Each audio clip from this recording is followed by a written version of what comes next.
반갑습니다. 손해평가사 스토리 토지 담지입니다. 지난 시간 첫 주 통칙 용어 정리에 대해서 배웠습니다. 통칙 용어 정리에 이어서 오늘은 종합위험보장 논작물 중에서도 첫 번째 벼에 대해서 한번 배워보도록 하겠습니다. 저희가 1회부터 지금 7회까지 시험을 쳤고 내년에 이제 8회가 된다 그죠? 근데 1회부터 7회까지 한 번도 빠지지 않고 나온 품목 중에 하나가 이 벼예요, 벼. 왜냐면 벼랑 적과전 종합위험, 사과, 배, 단감, 뜰분감 품목이 한 번도 빠지지 않고 나왔던 건데요. 왜 그러냐면 실제로 우리 농업체 보험에 있어서 제일로 많이 가입을 하고 우리 이제 그 손해평가사 조사자들이 조사를 제일 많이 나가는 것 또한 그 품목 또한 벼랑 적과전 종합위험이기 때문입니다. 적어도 제일 많이 조사하는 이 품목만큼은 제대로 알고 오는지 또는 알고 와야 되지 않겠냐 그런 취지에서 시험을 한 번도 빠지지 않고 내는 게 아닐까 싶어요. 그죠? 1과목은 제가 앞에서도 말씀드렸다시피 이제 보험을 가입하기 전에 어떤 단계들이에요. 그죠? 보험의 목적이 어떤 것이 있는지 그 보험의 목적에 따라서 보상하는 손해는 무엇인지 보상하지 않는 손해는 어떤 것인지 이 보험 목적물의 보험 기간은 어떻게 되는지 그리고 이 보험 목적물의 보험 가입 금액은 어떻게 산정되는지 보험 가입 금액이 나오고 나면 내가 낼 보험료가 나오죠. 보험료는 어떻게 산정이 되는지 그리고 조사하는 방법은 이 과목에 나오는 거예요. 그리고 보험금 피해율 산정도 이 과목에 주로 다루고 있지만 1과목에서 간단히 맛보기 그 보험금의 식 정도까지는 다루고 있기 때문에 보험금 공식도 1과목에서는 같이 다룹니다. 그리고 이제 그 보험금 이제 계산식까지 다 나왔으면 그 다음에는 이제 이 보험의 목적이 어떤 지역에서 가입할 수 있는지 가입 기준에 대해서 또 어떤 금액까지 가입할 수 있는지 이런 것들을 배우게 되고요. 그리고 어떤 것은 가입이 되고 어떤 것은 가입이 되지 않는지 인수 제한 목적물에 대해서 배우게 돼요. 그리고 이제 저희가 보험 가입 금액을 결정하는 게 가입 수확량 곱하기 가입 가격이라고 했고 가입 수확량을 결정하는 게 평년 수확량의 일정 범위 내라고 했어요. 그래서 가입 수확량을 결정하는 데서 중요한 역할을 하는 게 평년 수확량이다 라고 말씀을 드렸었고 내가 신규로 가입을 했을 때는 우리 가수원이나 농지의 평년 수확량이었기 때문에 어때 뭘 가져온다고요? 우리 지역의 그 대표값인 표준 수확량을 가지고 온다고 했어요. 그래서 1과목에서는 보험 가입 금액에 이어서 인수제한 목적물, 평년 수확량, 표준 수확량, 그다음에 미경과 비율 요 단계까지 다루는 것이 1과목이고요. 바뀌는 그 기본서에 실은 1과목이 굉장히 내용이 많거든요. 많다 보니 2과목보다 공부할 양이 훨씬 더 많아서 벅차단 말이에요. 그래서 이제 1과목에 있는 일부 내용들이 2과목으로 이제 넘기는 것들이 있는데 그 중에 대표적인 것들이 보상하는 손해, 보상하지 않는 손해를 이제 2과목으로 넘긴다고 하는데 그건 기본서가 나와봐야 알 수 있는 거니까 우리는 우선 올해 업무방법서에 있는 1과목의 내용을 그대로 한번 학습해 보도록 하겠습니다. 용어의 정의가 세 군데가 나와요. 1과목에서는 이제 첫 번째 우리가 제일 업무방법서 제일 처음 들어갔던 거 우리가 지난 시간에 배웠던 통칙, 총칙 용어 정리를 배웠어요. 그죠? 용어 정리 배웠고 뭐 기본적인 계약에 관한 용어, 그다음에 나무에 관한 용어도 배웠고 그죠? 면적에 관한 것도 배웠고 그죠? 여러 가지를 배웠어요. 그죠? 보험금에 관한 것도 배웠고 자, 그다음에 용어 정리는 어디에서 나오냐면 논작물 벼의 용어 정리가 나오고요. 세 번째 용어 정리는 원예시설에 가면 또 이제 원예시설에 관련된 용어를 배우게 됩니다. 그러면 첫 번째 용어 정리도 중요하지만 각 품목에 있는 용어 정리는 다 기본이 되는 것들이에요. 그죠? 그래서 용어 정리는 꼭 첫 번째 총칙에 있는 용어 정리만 시험에 나오는 것이 아니라 섞어서 나와요. 제일 처음에 있는 총칙에 있는 용어 벼, 원회를 이제는 막 섞어서 나올 거예요. 계속해서 1과목 그 출제, 문제의 출제 경향이 어느 한 파트의 중요한 부분만 나오는 게 아니라 전체를 잘 알고 있는지, 전체 중에서 특성이 비슷한 것끼리 묻기도 하고요. 아예 섞어서 문제를 출제하기도 합니다. 그렇기 때문에 예전에는 이것만 정말 열심히 하면 요 정도 그 점수는 획득할 수 있어 이렇게 했는데, 지금은 그렇지가 않고 전체적으로 넓게 공부도 하셔야 되고, 특성이 비슷한 것들 묶어서 공부하는 거, 그리고 깊게도 공부도 하셔야 되고 그런 것 같아요. 점차 이제 그 강사들의 수준도 올라가고 있고, 그죠? 사람이 많아지다 보니까 공부를 하는 사람이, 그리고 이 공부를 하는 수강생들, 뭐 시험 준비생들, 뭐 이런 생각 하면 되겠죠. 그러니까 시험을 준비하는 사람들의 실력도 높아져서 전체적인 수준들이 조금 평준화되고 있다라는 느낌이 듭니다. 들어서 우리가 이제 그 막상 이제 5회, 6회, 7회가, 5회는 좀 어려웠지만 6회 시험이 쉬웠고 7회 시험이 쉬웠다라고 이야기를 하지만, 그래도 붙는 사람보다 떨어지는 사람이 훨씬 더 많단 말이에요. 그래서 쉬웠다고 해서 나도 어느 정도 대충 공부하면 붙을 수 있겠지라는 생각을 하실 수 있는데, 그렇지는 않아요. 그분들은 그만큼 노력을 하셨기 때문에 시험에 합격을 했던 거라고 저는 생각을 하거든요. 그냥 대충 이거는 벼락치기로 해가지고 합격할 수 있는 시험은 아니기 때문에, 하루에 이제 평균적으로 공부하는 시간들 투자를 하셨을 거고, 주말에도 종일 투자해서 공부를 하셨던 분들이 합격을 하신 거일 거예요. 그 당장 그 올해 그 시험 친 사람들을 보면 올해 2차가 8,000명 정도 넘게 쳤죠. 그 중에서 지금 2,233명이 붙었나요? 그죠? 근데 그럼 떨어진 사람을 한번 보세요. 떨어진 사람이 6,000명이 떨어졌다는 거거든요. 내년에는 내가, 우리 지금 이 영상을 듣고 있는 분들이 그 2,000명, 뭐 1,000명을 뽑는다 하더라도 그 1,000명 안에 들어가는 사람이 되어야지, 떨어지는 그 6,000명에 들어가지는 말자고요. 그래서 중요한 거 뭐라고요? 용어 정리 중요하다고요. 용어 정리 앞에서 배웠던 게 조금 반복되는 부분도 있어요. 한번 볼게요. 농가는 안 배웠죠, 그죠? 그러니까 농가는 안 배웠어요. 농지 배웠죠. 그리고 농지하고 같은 개념이 과수원이었어요. 농지는 시험에도 한번 나왔다고 했어요. 한 덩어리 이렇게 비우고 필지 이렇게 비워서 가로 넣기가 5회 때 나왔습니다.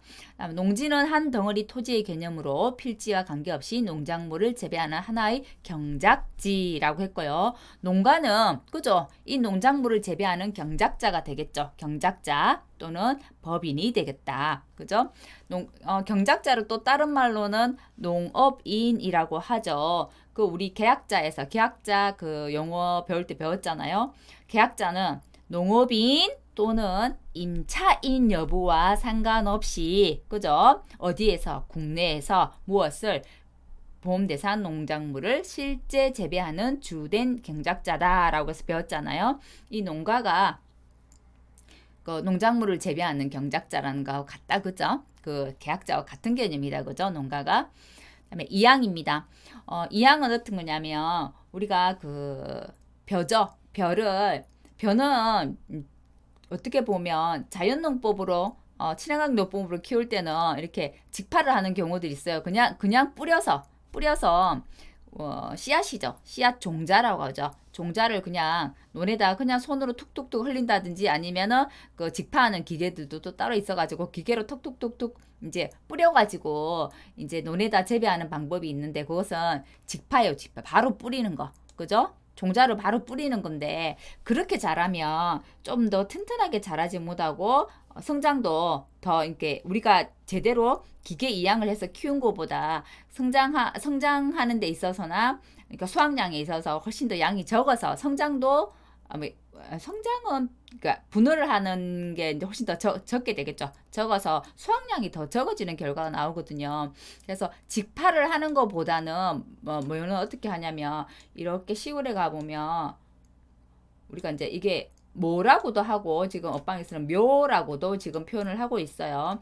여기에다 이제 종자를 이렇게 담아가지고 이 목판에다가 모를 키워요. 모를 키워가지고 이 목판을 기계에다가 딱 넣어가지고 모를 논에다가 기계로 가지고 심거든요. 그것을 이양이라고 해요. 이 모짜리, 모판을 모짜리라고 하죠. 그래서 모짜리에서 기름 모를 농지로 옮겨 심는 일이 이양이라고 합니다. 이렇게 모를, 이 한글하고 한자가 막 섞여 쓰다 보니까 어떤 걸 써야 돼? 그냥 모를 할게요. 이 모를, 모판에 있는 모를 이렇게 키우는 작업들을 시골에서는 육묘 작업이라고 하거든요. 근데 이제 우리 뒤에 요네 시설에 보면 우리 그 작물 형태에 막 나오는데 그냥 우리가 실제로 정식하거나 파종된 우리 작물들은 보험의 목적물이 되는데 그게 어떤 말이 나오면 육묘 중인 거 이렇게 키우고 있는 거 마찬가지죠. 모짜리에서 모만 키우는 게 아니라 우리 그 원예시설 작물들도 실제로 키워가지고 우리가 정식하는 것들이 있단 말이에요. 그것처럼 이렇게 육묘 중인 것들은 보험의 목적물은 될 수 없어요. 벼도 마찬가지겠죠. 이렇게 모짜리에서 키우고 있는 육묘 중인 이 모는 보험의 목적물이 될 수 없는 거예요. 실제로 논에 심었을 때, 이양을 했을 때, 그때 보험의 목적물이 되는 겁니다. 자, 출수는 어떤 거냐면, 우리 벼가 이렇게 있으면 벼 이싹이 있죠. 벼 이싹 이렇게 생겼잖아요. 그죠? 설마 벼가 나무라고 생각하시는 분은 안 계시겠죠. 그죠? 벼 잎이 이렇게 있으면 이제 이렇게 줄기가 이렇게 나와요. 그죠? 줄기가 이렇게 나와서 이 줄기에서 이렇게 잎사귀 나와요. 잎사귀 나와서 여기에 이제 우리가 쌀 될 벼 조곡이 이제 열리는 건데요. 자, 이렇게 이싹에서 이 잎사귀 이 줄기에서 이렇게 잎사귀 빠져나오는 거, 줄기에서 잎사귀 나오는 현상, 요거를 출수라고 이야기를 해요. 그리고 제가 그 용어 정리 배울 때 기라는 말이 붙으면 모두 앞에 어떤 수치를 나타내는 거라 얘기했어요. 우리가 꽃눈 분화기, 신초 발화기 이런 건 다 꽃눈이나 신초 발화가 50% 정도 진행된 거다라고 말씀을 드렸었죠. 그리고 개화기에서 꽃이 핀 게 한 몇 프로? 40% 정도 됐을 때가 개화기다라고 배웠었는데, 자, 그때 잠깐 언급했어요. 그죠? 벼에 가면 출수가 있고 출수기가 있다. 그죠? 잎사귀 줄기 밖으로 나온 상태를 말하는데, 이 출수기는 수치가 몇 프로? 70%예요. 70%. 출수기는 아직 70% 시험에 나오지 않았어요. 나올 가망성은 있다는 게 되겠죠. 그래서 꽃눈 분화기, 신초 발화기 50%, 개화기 40%, 출수기 70% 해서 기억을 해 두시기 바라고요. 수학기는 우리 앞 시간에 배웠어요. 같은 게 한 번 더 나오네요. 농지가 위치한 지역에서 뭘 감안한다고요? 기상, 여건을 감안해서 우리가 통상적으로 농작물을 수확하는 그 시기, 수확하는 기간을 수확기라고 합니다. 계약자 부담 보험료도 앞에서 한번 언급을 했어요. 자, 보험료는 국가가 한 38%에서 60%, 그죠? 예전에는 40%에서 60% 이렇게 했는데 저가전이 이제 10%형이 38%만 국가에서 지원을 해주기 때문에 38%에서 한 60% 되겠다, 그죠? 국가에서 지원을 해주고 지방자치단체에서도 10에서 한 40% 정도 지원을 해주고 비율은 왔다 갔다 해요. 나머지 부분을 계약자가 부담을 합니다. 보통 한 10에서 10, 15, 20, 30, 40 막 있었죠. 우리 자기 부담 비율 있었죠. 그죠? 그것처럼 계약자가 그 비율에 따라서 국가 지원 비율이 정해지고요. 그 다음에 국가 비율이 정해지고 지자체 비율이 정해지면 나머지 100%에서 국가 거 빼고 그죠? 지방자치단체에서 지원해주는 거 빼고 하면 나머지 내가 부담하는 보험료의 비율이 나오겠죠. 그래서 내가 부담하는 계약자 부담 보험료를 산출할 수 있는 겁니다. 계약자 부담 보험료를 산출하시오가 항상 이제 저희가 문제로 많이 다루는 문제 중에 하나인데 이번 7회 때 나왔던 문제는 그걸 생각의 발상의 전환이라고 하죠. 계약자 부담 보험료를 물은 게 아니라 이번 7회 때 시험은 국가, 정부에서 지원하는 보험료가 몇 프로예요? 라고 물었어요. 그럼 반대로 지자체 지원 그 비율과 계약자가 부담하는 비율을 알면 정부에서 지원한 비율이 나오겠죠. 그죠? 또는 계약자 부담 비율에 따라서 정부가 그 지원하는 부담 비율이 정해져 있는 품목도 있습니다. 그런 걸 묻는 문제였어요. 이 아래는 혹시 이제 시골에서 안 자라신 분들이 훨씬 더 많을 것 같아서 우리가 이제 벼를 수확해가지고 우리 집에 이제 내 밥상에 올라간 쌀밥이 되기까지의 과정을 보여주는 거예요. 처음에 이 벼죠. 이 벼를 이 업무 방법서에는 용어를 조곡이라는 용어를 씁니다. 조곡이라고 하고, 자, 우리가 처음에 수확했을 때는 벼는 이렇게 생겼어요. 이렇게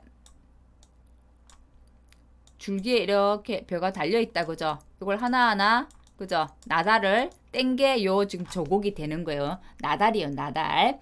자, 이걸 한꺼풀 베낀 것이 뭐냐면, 요 현미예요, 현미. 우리가 현미밥이 건강에 좋다라고 이야기를 많이 하죠. 그리고 이 알벼에서 현미로 되는 요 과정을 우리가 벼에 가면 나중에 수학불능 보험금을 배우는데 그것을 재현율이라고 이야기를 해요. 그래서 나중에 우리가 수학불능 보험금에 이제 그 보험금 지급 조건을 보면 어떤 게 있냐면 포상하는 손해로 벼의 재현율이 몇 프로? 65% 미만일 때는 수학이 불가능하겠구나 해서 수학불능 보장보험금을 주는 게 있거든요. 예, 그거처럼 이렇게 알비어에서 현미로 가는 과정이 재현이라는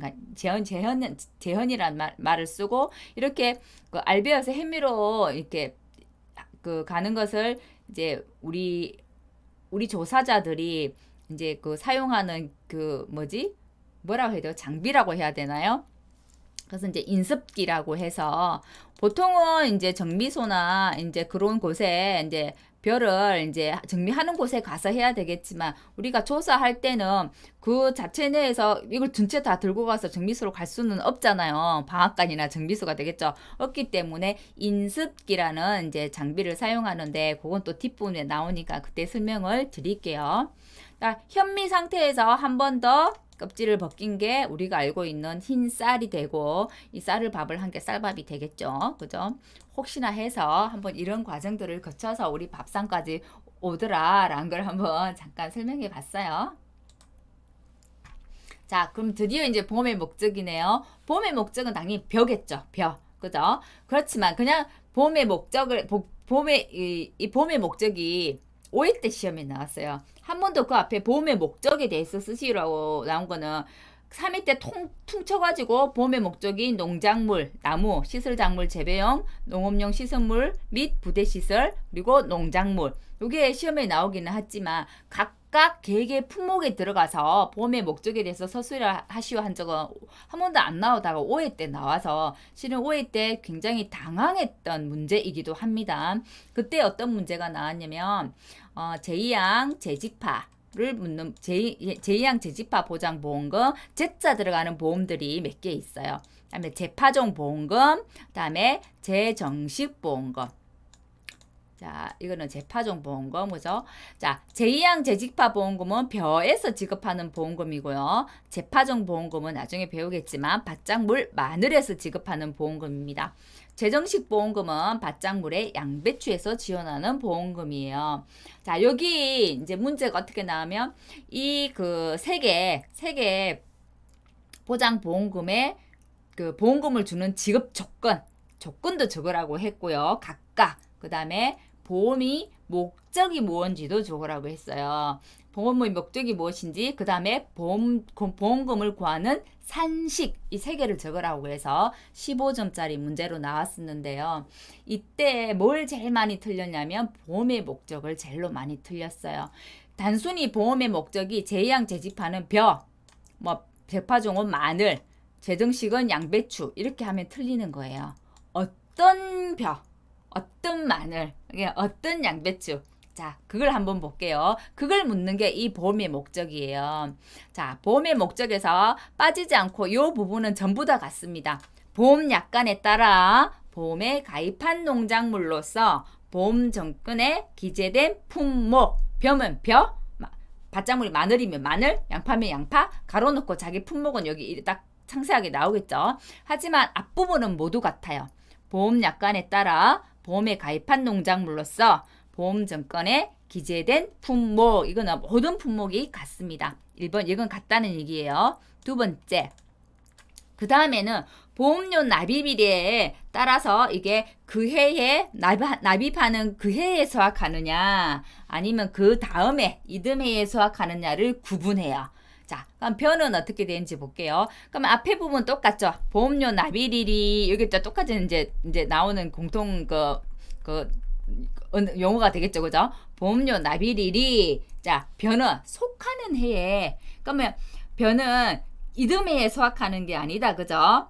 그 해에 보험료 납입일이 속하는 그 해에 가입한 농지의 어떤 벼라고요? 이양된 벼라고요. 저희가 앞에 요 이양에 대해서 배웠잖아요. 못자리에서 기름물을 농지로 옮겨 심는 일 했던 것처럼 이양된 벼가 보험의 목적물이지 제가 육묘 중인 거 안 된다고 했죠. 그죠? 이양된 벼여야 됩니다. 그래서 이렇게 정확하게 적은 사람들한테만 점수를 줬기 때문에 실상 우리가 이 제양, 재직파, 재파종, 재정칙을 모르는 사람은 없어요. 이 공부를 하면서. 근데 직업사유, 보험의 목적물, 보험금 산정 공식을 적으라고 했을 때는 알고 있지만 제대로 적지 못한 사람이 태반이었다는 거. 그래서 공부를 하실 때는 꼼꼼하게 업방을 잘 보셔야 된다는 겁니다. 자, 보험료 납입일이 속하는 해에 가입한 농지에 이양된 벼입니다. 벼도 좀 특이하거든요. 대부분은 어떠냐면 보험료 납입일이 속하는 해에 수확하는 또는 보험료 납입일이 속하는 이듬해에 수확하는 이렇게 나오거든요. 보험의 목적물 딱 그 품목이 나오거든요. 근데 벼도 가입한 농지에 이양된 벼 특이하잖아요. 요렇게 나왔고 마늘 같은 경우는 어떠냐면 보험료 납입일이 속하는 해 이듬해에 수확하는 마늘이에요. 이듬해에. 그리고 이제 그 양파 같은 경우는 보험료 납입일이 속하는 해에 정식하는 그래서 재정식이란 말이죠. 정식된 어떤 양배추면 하우스에 있는 거 말고 오네시스에 있는 거 말고 노지에 심은 거라서 노지 양배추라고 정확하게 적어줘야 했었거든요. 근데 저희가 그거 한 번도 그렇게 나온 문제가 없었기 때문에 그게 시험에 나올 거라 그런 식으로 보험의 목적이 시험에 나올 거라 생각 못 했던 거죠. 그래서 저도 보험의 목적은 잘 못 적었던 것 같아요. 그래서 문제 항상 이런 식으로 출제될 수도 있겠구나 발상에 전환을 해가면서 빵 꼼꼼히 봐도록 했으면 좋겠어요. 자, 이것 역시도 업무 방법서에 나오는 건 아지만 우리가 어떤 그 품목을 공부할 때 그 품목의 성장 과정을 알면 그 품목을 이해하는 데 훨씬 도움이 되기 때문에 가지고 온 거고 특히나 벼는 굉장히 중요하다고 했잖아요. 그래서 한번 더 다뤄보기 위해서 이렇게 사진을 가지고 와봤어요. 시골에 자라셨던 이제 분들은 많이 봤던 장면일 거예요. 자, 처음에 이제 육묘 과정이 지금 빠지긴 했어요.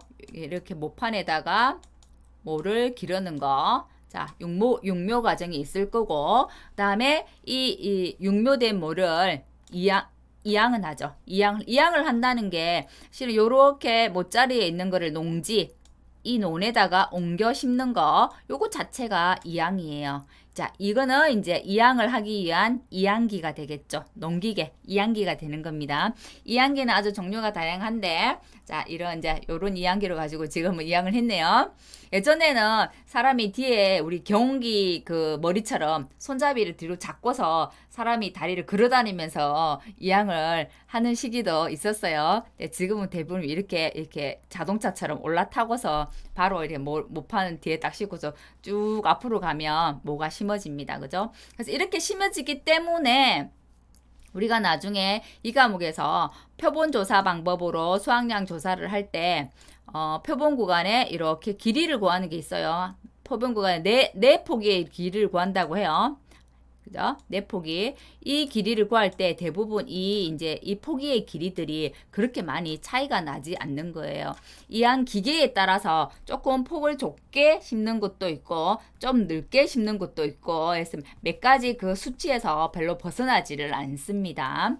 그건 나중에 또 이 과목에서 배울 거니까요. 자, 2항을 하고 나면 이렇게 모가 자랍니다. 자라면서 처음에는 이렇게 몇 개 없던 이 모가 분열을 한다고 해서 우리가 흔히 하는 말로 새끼친다라는 말을 하는데 분열을 해가지고 이게 여러 개로 늘어나요.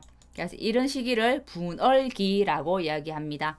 그 다음에 분얼기를 지나고 나면 유수 형성기 그리고 출수기를 거치는데요. 출수가 제가 그랬죠. 잎사귀 줄기 잎사귀에서 잎사귀 줄기에서 잎사귀 형성되는 시기, 그죠? 줄기에서 잎사귀 형성되는 이렇게 잎사귀 형성되는 시기 있죠. 이렇게 잎사귀 막 보이는 시기, 요거를 출수기라고 하고 출수기는 잎사귀 몇 프로 나온 거요? 70% 나온 거라고 말씀을 드렸어요, 그죠? 다음에 출수기를 거치고 나면 벼가 알이 차면서 익어가는 시기가 등숙기가 되고요. 자, 이거는 한 번도 못 보신 분들 많을 것 같아서 가지고 온 사진인데 벼꽃이에요. 보이나요? 이거 꽃이에요, 꽃. 이게 수정이 되면 이제 벼알이 여물게 되고 차게 되는 거죠, 그죠?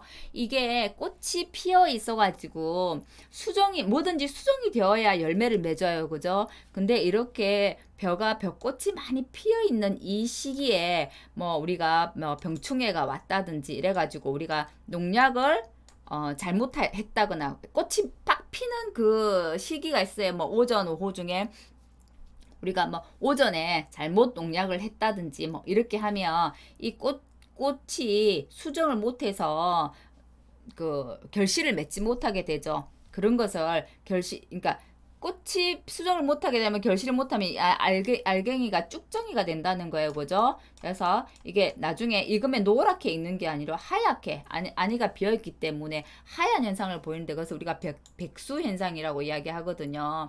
그것도 백수 현상이라고 이야기하기도 하고 농약의 잘못도 있지만 또 요 꽃이 피어 있는 시기에 태풍이 왔다든지 강한 바람이 왔다든지 해가지고 수정이 제대로 못 되는 경우들도 있어요. 그런 것 때문에도 백수 현상이 나타나기도 합니다.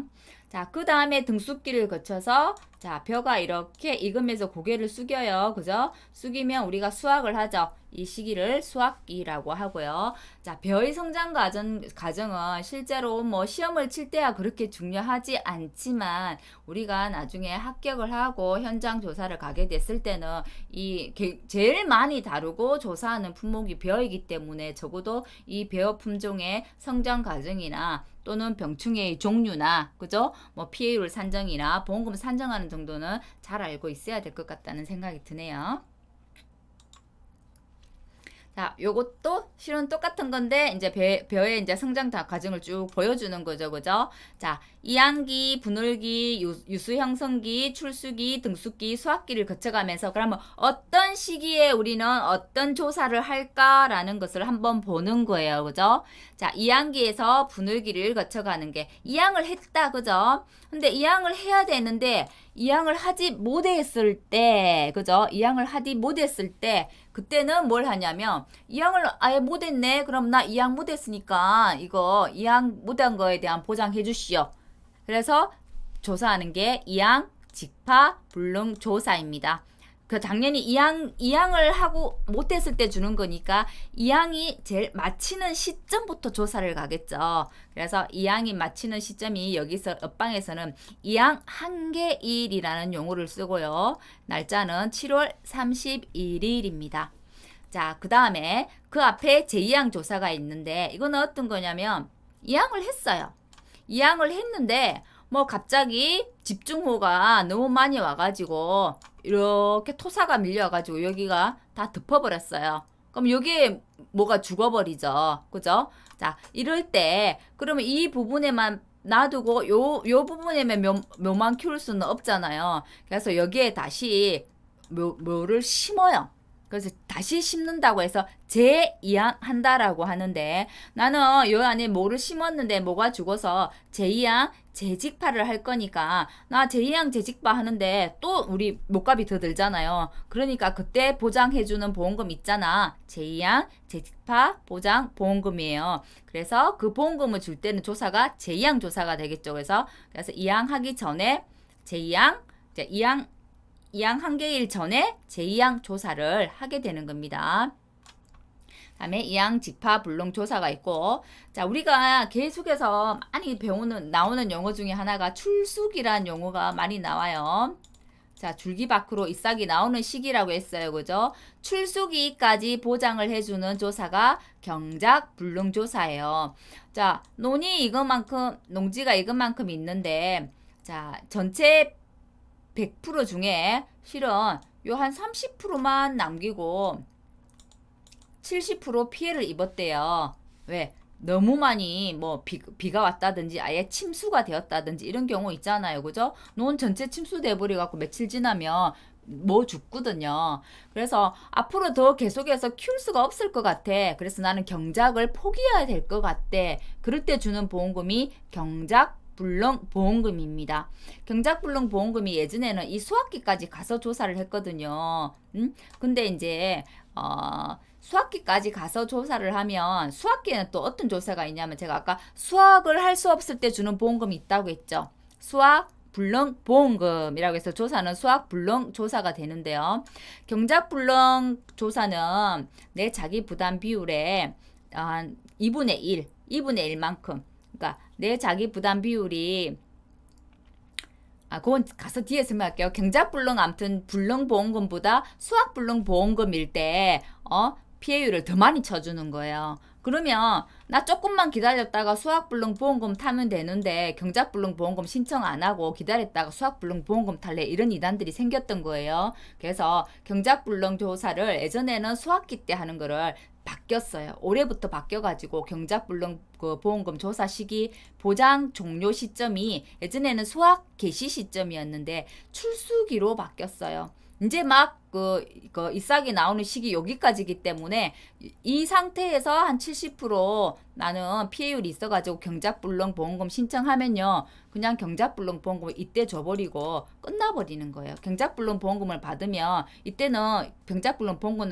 받고 나면 계약이 그냥 소멸돼 버리거든요. 그 다음부터는 보험의 목적물이 없기 때문에 그래요. 그래서 아무튼 그 경작불능 보험금의 보장 종료 시기가 예전에는 수학기에서 출수기로 당겨졌다는 거. 그래서 출수기 이후 전까지가 경작불능 조사를 하게 되고요.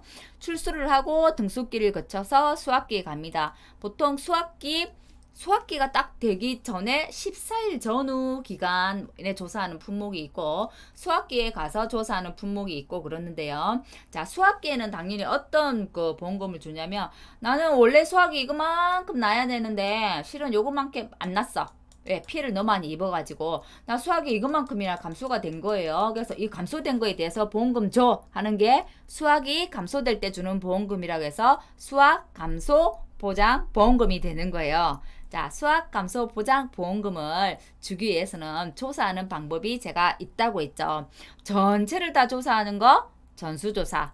자, 일부만 추출해서 표본을 추출해서 조사하는 거 표본조사. 요거 우리 용어 정리에 배웠었어요. 그죠?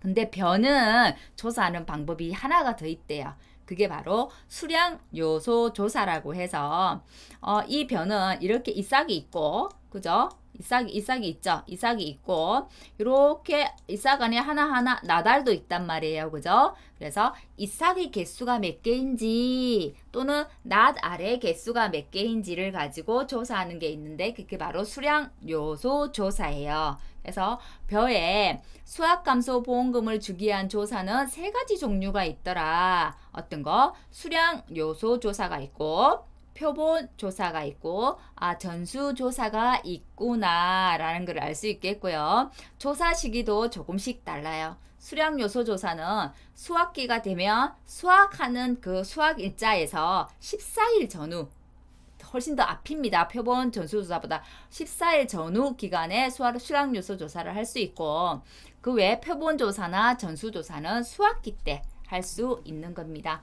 그러면 제일 먼저 하는 순서를 이제 순서대로 적으시오 하면 조사하신 순서는 수량 요소 조사가 제일 먼저겠죠. 수량 요소 조사가 제일 먼저고 그 다음에는 보통 표본 조사를 해요. 표본 조사를 했는데도 피해율이 나 마음에 안 들어서 계약자나 서명 못하겠어. 다시 조사해줘 하면 뭐 조사요? 전수조사까지 가는 겁니다. 그럼 제일 마지막에 하는 게 전수조사다. 그죠? 왜? 전체를 다 확인하는 거니까 제일 정확하겠죠. 그죠?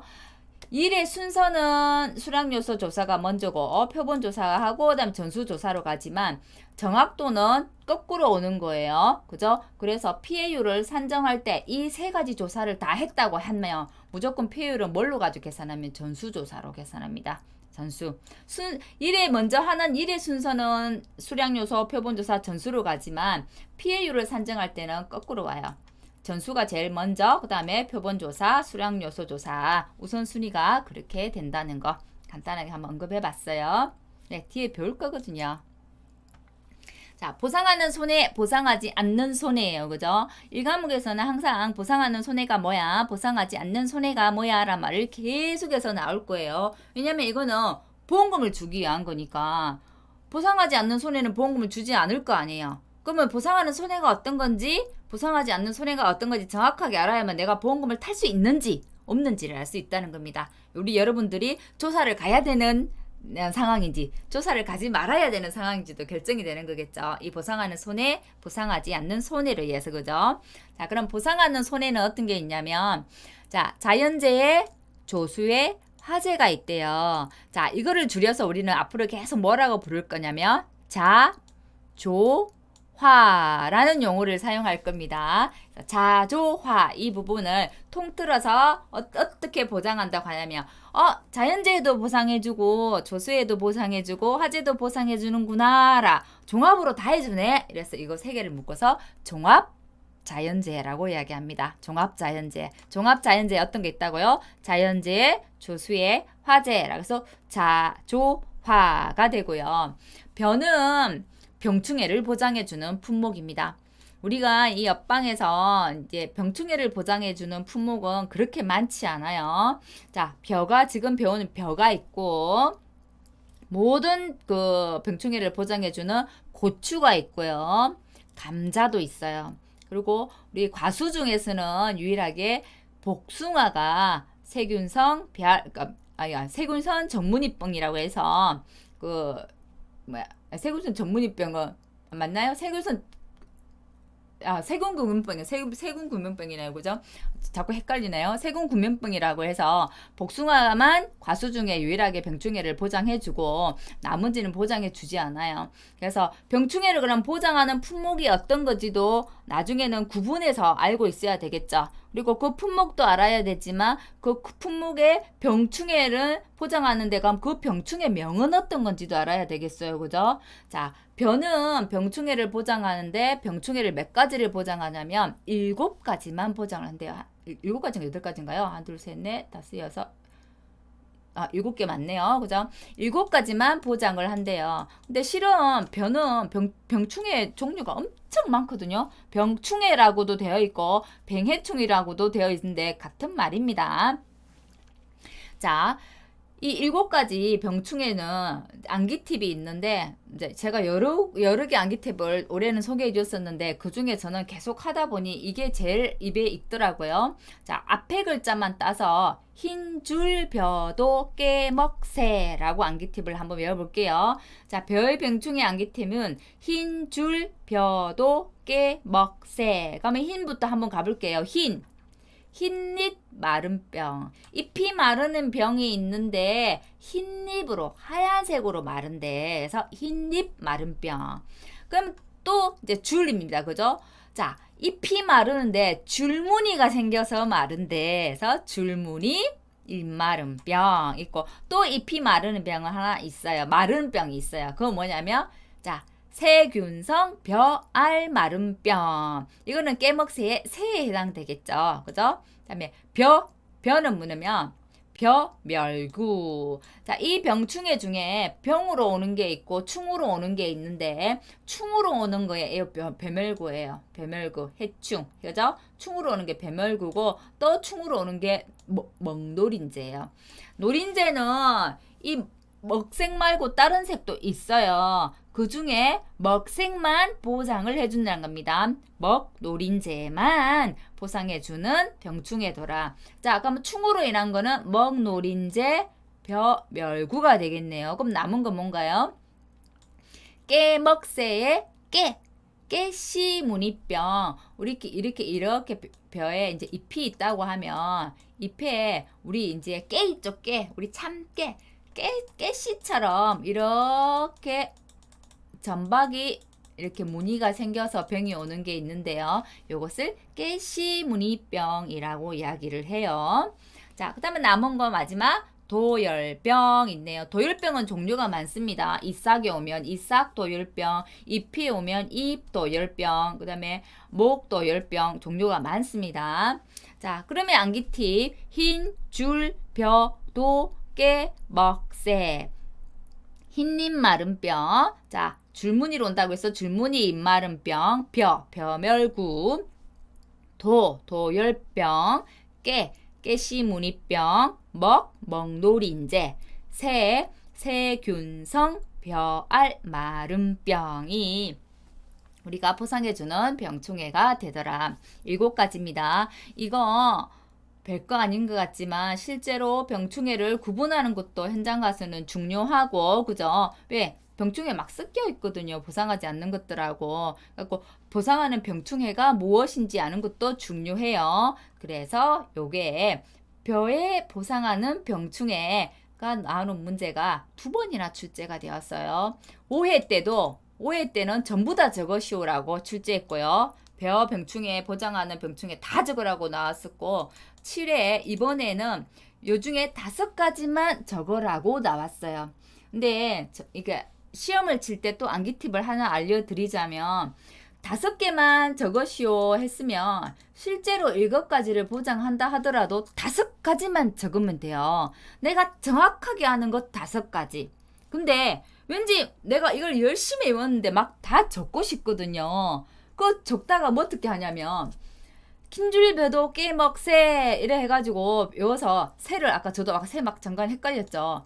자, 세균성 벼알 마른병인데 막 이제 병충해 명들을 나중에 다른 것도 많이 배운단 말이에요. 우리가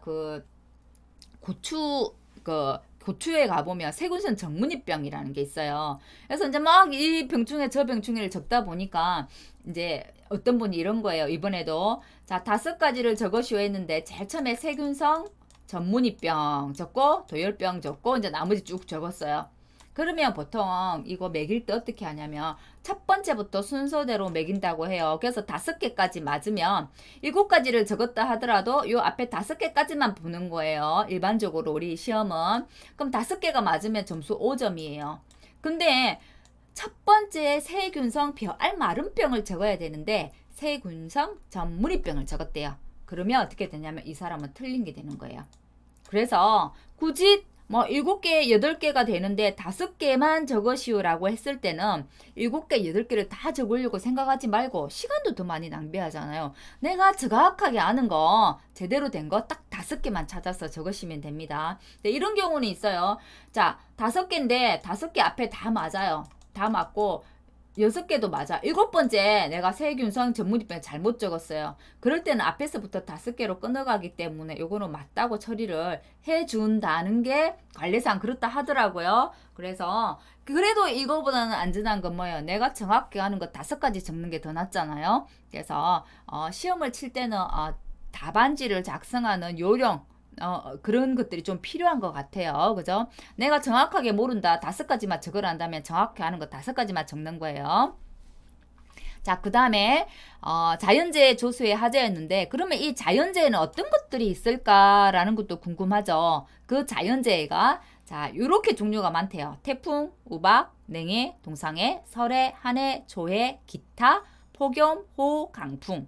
근데 이거 어떻게 다 외워요? 자, 이것 특시도 외우는 암기 팁이 있습니다. 그게 뭐냐면, 저는 어떻게 외웠냐면, 자, 태우 앞에 우리 이름 앞에 우리 보통 성이 생략되어 있죠. 그래서 강태우라고 할게요. 강태우입니다. 강태우가 냉동 설안의 조기를 폭식하고 호강했다. 이렇게 외웠어요. 강풍, 태풍, 우박, 조사입니다. 냉동, 냉해로 입은 거, 동상해, 설해, 눈으로 일한 거, 한해는 가뭄으로 인한 겁니다. 조해, 바닷물로 인한 피해입니다. 바닷물로 인한 피해. 기타 재해. 폭식하고 할 때 폭염, 호강했다. 집중호우, 호우입니다. 호우. 강풍. 자, 요때는 강풍이 뒤에 있기 때문에 강태우라고 안 해도 되긴 되겠네요. 그죠? 자, 그러면 태우가 냉동술 안에 조기를 폭식하고 호강했다. 앞머리 글자만 따서 자연재해 암기 팁 알려드렸습니다. 보상하지 않는 손해도 있대요. 보상하지 않는 손해는 뒤에 나오니까 다시 한번 그때 언급할게요. 자, 암기 팁은 개, 수, 재, 병, 댐, 하, 기, 보. 이거 역시도 뭐냐면 앞머리 글자를 딴 거예요. 제가 지금 개, 수, 재, 병, 댐, 하, 기, 보 이렇게 얘기하면 오래 공부를 하셨던 분들은 그 암기 팁 나 알아. 이렇게 되는데 이제 그 앞에 암기 팁은 알겠는데 뒤에 줄줄이 한 말해 보시오 하며 말을 못하는 경우는 있을 수 있지만 처음 이 강의를 들으시는 분은 저 사람 하는 말이 무슨 외계어야? 이렇게 생각되실 거예요. 근데 우리가 보상하지 않는 손해는 이 옆방에서 수없이 반복해서 계속해서 나와요. 그 중에 가장 기본이 되는 이 골격이 암기 팁이 개, 수, 재, 병, 댐, 하, 기, 보예요. 그게 왜 개수, 재병, 댐, 하, 기, 보가 되는지는 요 뒷부분에서 볼게요. 자, 태풍 피해 요 사진으로 한번 봅니다. 냉해 피해입니다. 냉해 피해는 원래 내가 생육을 할 수 있는 어떤 생육 온도가 있어요. 온도가 있는데 그 생육 온도보다 낮은 기온 때문에 낮은 기온으로 피해를 입었을 때 그때 생육이 한참 막 진행될 때 이렇게 생육 저건보다 낮은 기온으로 피해를 입으면 이렇게 냉해 피해를 입어요. 요 부분 없잖아요. 지금 없죠. 이상만 잎만 있잖아요. 이상 안 보이고 그죠? 자, 이렇게 말라버린 현상 보이나요? 이렇게 하얗게 냉해 피해 현상이고요. 한해는 추워서 한해가 아니에요. 가뭄입니다. 가뭄. 추운 거는 동상해, 냉해, 그죠? 자, 냉해는 내 생육 저건보다 낮은 기온으로 인해서 온 피해고, 동상해는 우리 기온이 영하 이하로 떨어졌을 때 오는 피해들입니다. 다음에 요거는 이제 우리 자연재해 중에 자연재해는 아니지만 계속해서 우리가 이제 그 벼를 배우다 보면 벼가 이제 태풍이 오면 이렇게 쓰러지잖아요. 쓰러지죠. 이렇게 쓰러져서 올 때 오는 피해들이 이런 피해들이에요. 이렇게 쓰러졌는데 막 태풍이나 집중호우가 왔다면 아래 뭐가 있어요? 물이 있잖아요. 물이 있는데 이렇게 쓰러졌다는 것은 수확기가 다 됐다는 거거든요. 알곡이 여물어 있다는 거예요. 그래서 이 알곡이 물에 오랫동안 잠겨 있으면 어떻게 되냐면 그 안에서 이렇게 싹이 나버려요. 이렇게 물속에서 쓰러졌을 때 물속에서 싹이 난다라고 해서 수발화라고 이야기를 하고, 이렇게 수발화가 된 건 우리가 먹을 수가 없어요. 피해율 산정할 때 이거 다 빼버리는 거예요. 그러면 전체적인 수확량이 줄어들어서 피해율이 올라가겠죠. 그래서 이런 수발화 현상들이 있기 때문에 그 예를 들어서 이제 요 사진을 하나 가져온 거고, 물론 쓰러져서 수발화가 오기도 하지만 꼿꼿이 서 있는 상태에서도 굉장히 습하다든지 이렇게 발화할 수 있는 조건이 됐을 때 오는 것도 수발화입니다. 수발화는 서서 있을 때 오는 수발화도 있고 쓰러져 가지고 물에 잠겼을 때 오는 수발화도 있다는 거 알아두시면 될 것 같아요. 자, 포상하는 병충해입니다. 제가 암기 팁 알려드렸죠. 흰, 줄, 벼, 도, 깨, 먹, 새. 앞머리 글자 따서 잎이 마르는 병, 흰잎 이렇게 마른 거 보이시나요? 흰잎 마른 병. 자, 줄무늬 잎 마른 병. 이렇게 줄무늬로 보이시죠? 이렇게 마른 거 그죠? 줄무늬 잎마른병, 벼멸구. 자, 벼멸구는 여기서는 보이지는 않지만 벼멸구도 이렇게 생긴 벌레예요. 자, 벌레가 와갖고 잎싹을 다 먹어버려. 이렇게 잎싹에 즙을 다 빨아먹는다. 잎 줄기하고 즙을 다 빨아먹어버려서 처음엔 별로 표가 안 났는데 벼멸구가 확 한꺼번에 왔다 가고 나면 즙을 다 빨아먹으니까 이 열매를 맺지 못하잖아요. 결실을 맺지 못하기 때문에 이 전체가 한꺼번에 주저 내려앉아 버려요. 이렇게 말라버리고. 그래서 벼멸구가 온 자리는 표가 납니다. 이런 식으로. 자, 그다음에 도열병이에요. 그죠? 자, 여기는 좀 도열병은 없네요. 자, 도열병 뒤에 혹시 사진 있나요? 뒤에 없네요. 도열병은 제가 옆에 있네요. 도열병은 이건 잎에 온 잎도열병이에요. 잎도열병. 자, 여기 보이나요? 여기는 이삭 도열병이에요. 도열병은 종류가 잎에 오는 거, 잎싹에 오는 거, 목도열병 이렇게 종류가 여러 가지가 있습니다. 그다음에 흰줄 벼도 깨시무늬병 보이죠? 이거는 조국의 모습이고요. 자, 이렇게 이거 조국에도 그죠? 조국에도 이렇게 그러니까 깨시무늬 전무늬가 생겨가지고 병이 오기도 하고 이렇게 잎에 이렇게 깨시무늬처럼 생겨서 병이 오기도 합니다. 자, 먹노린재 먹색이죠. 먹색 아닌 것도 있어요. 먹노린재예요. 먹노린재가 실제로 우리 농지죠, 그죠? 농지에 먹노린재가 와서 조사를 나가서, 그러니까 우리가 표본 조사할 때 그 벼를 이제 이렇게 포기를 잘라가지고 와서 조사를 하는데 안에 먹노린재가 있었잖아요. 그럼 우리 홀테로 이제 이삭을 이렇게 홀테로 이제 탈곡 작업을 하는데 그때 먹노린재가 있으면 바로 안 돼요. 왜냐면 이 노린재라 이름이 노린재라 그러지 노린내가 난다고 노린재인지는 모르겠지만 노린내가 되게 많이 난대요. 그래서 노린재가 보였으면 먹노린재라고도 알 수 있지만 노린내가 많이 나면 여기 논에 먹노린재가 왔나봐 이렇게 해서 조사자들이 알 수 있다고 하고요. 저도 실제로 이번에 현장 조사 따라갔을 때 보니까 먹노린재 있더라고요. 바로 아시더라고요. 그 조사자분은 냄새로 바로 아시더라고요. 노린재를 보지도 않았는데 여기 노린재가 있네 하고 아시더라고요. 그다음에 세균성 배알 마른병 이렇게 알이 다 말라버렸죠. 그죠? 이렇게 세균성 배알 마른병. 그다음에 마른 병은 지금 보장하는 게 많죠. 잎이 말라서 흰잎 마른병.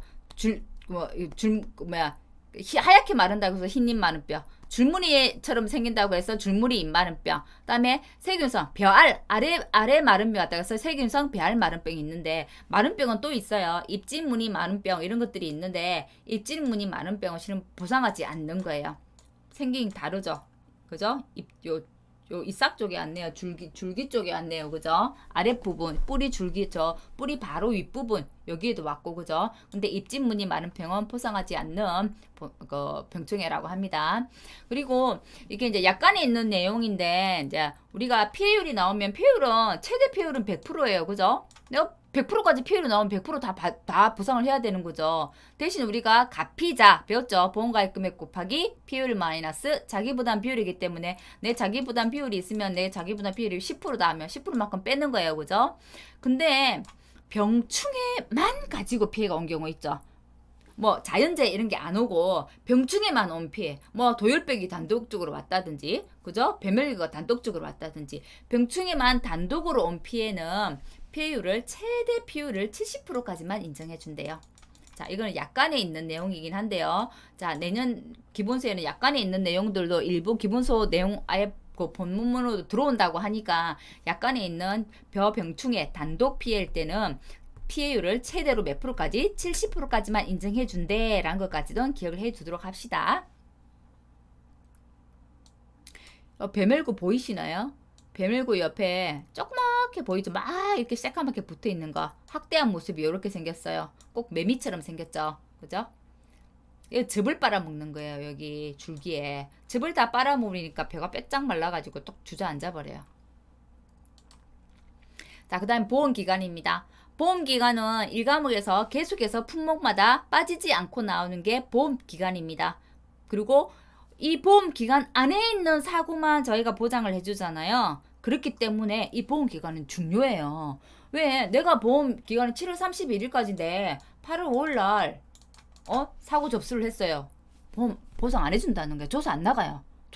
나갈 필요가 없죠. 보장 종료 기간이 끝났으니까. 그런 의미입니다. 그래서 보장이 시작되는 보장 개시일과 보장이 종료되는 보장 종료일은 굉장히 중요합니다. 자, 벼에서 보장해주는 보장 종류부터 볼게요. 제가 처음에 시작하면서 설명드렸죠. 이양이나 직파를 하지 못했을 때 주는 보장이 있다고 했죠. 이양, 직파, 불능, 보장. 자, 보험금으로 치면 여기에 보험금이 붙는 거겠죠. 이양, 직파, 불능, 보장, 보험금이 되겠죠. 그죠?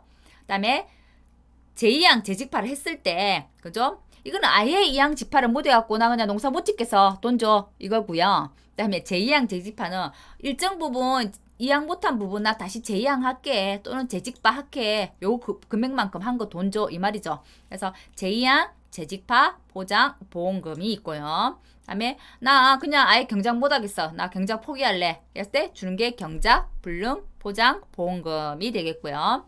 그다음에 수학을 이제 경작은 했어요. 근데 수학할 때 수학기에 수학을 했는데 내 피해율이 아까 재현율이란 말을 했죠. 조곡이 현미까지 되는 그 과정 그죠? 자, 현미까지 이제 해봤더니 벼의 재현율이 100개 했으면 100개가 나와야 되는데 100개 했는데 60개도 못 쓰겠단 말이에요. 쌀로 그 벼의 가치로 그죠? 상품으로. 자, 그럴 때는 재현율이 65% 미만이다 이러면 이게 상품 가치가 없는 거예요. 수학에도 실제로 상품으로 써먹지 못할 정도의 품질인 거예요. 그랬을 때 나 그러면 수학하는 것 자체 그냥 포기할래 이 말인 거예요. 그래서 수학, 불능, 보장, 보험금 이걸 주는 조건은 벼의 재현율이 65% 미만일 때 주는 거예요. 그 보장이 있고 그다음에 우리가 마지막으로 제일 많이 주는 보장 보험금이죠. 뭐가 줄었을 때? 수학이 줄었을 때 나 돈 줘. 그러니까 수학이 감소되었을 때 주는 보험금이라고 해서 수학 감소 보장 보험금. 보험금일 때는 보험금이란 말이 용어가 뒤에 붙게 되는 거고요. 지금은 이 보장일 때는 보장 개시와 보장 종료가 언제부터 언제까지야? 이거 지금 묻는 거예요. 자, 이양집파 불능보장은 계약 체결일 24시예요. 내가 계약을 체결했어. 그날 24시부터 보장 개시가 되는 거예요. 보장 종료일은 7월 31일. 이게 우리 뭐의 이양 한계일이에요. 이양을 할 때 여기까지는 이양을 꼭 이 날까지는 이양을 해야 해라는 날짜예요. 그래서 7월 31일을 다른 말로는 이양 한계일이라고 하고요. 자, 보장 종료일을 물었을 때는 정확하게 7월 31일이라고 적어줘야 돼요. 자, 제2양 재집파 보장은 이양 완료일 또는 이양을 완료하고 난 그 시점부터 근데 그때 들었다면 상관이 없지만 이양 완료가 경고하고 이양 완료일 다음에 한 며칠 지나서 계약했어. 그럼 그 계약일로부터 계약 체결일 24시부터야 되는 거예요. 자, 라고 보장 종료는 이것 역시도 7월 31일. 요건 시험에 올해 나왔었죠. 올해 제2양 재직파 보장, 경작 불능 보장 시험에 또 나왔습니다. 또 나와서 제2양 재직파 경작 불능 보장을 지급하는 지급 조건도 나왔고요. 그다음 조건이 나왔고 보장 종료일이 나왔어요. 보장 종료일이 며칠인가? 지급 조건을 쓰시오. 이번에 이제 그 부분 점수가 있어서 지급 조건 쓰는 거 많이 5점이면 5점. 그다음에 그 보장 그 보험금의 보장 종료일을 쓰시오. 그럼 7월 31일 출수기 전. 자, 경작불능 보장이 올해 바뀌었다고 했어요. 수학 개시 시점인데 변은 출수기 전으로 바뀌었기 때문에 보통 시험은 어떤 게 나오냐면 바뀐 품목 있죠. 바뀐 내용은 꼭 시험에 나옵니다. 그래서 올해 출수기 전 이 경작불능 보장이 나올 거라 꼭 이야기했었고요. 실제로 나왔습니다. 보장 개시일은 전부 같죠. 보세요.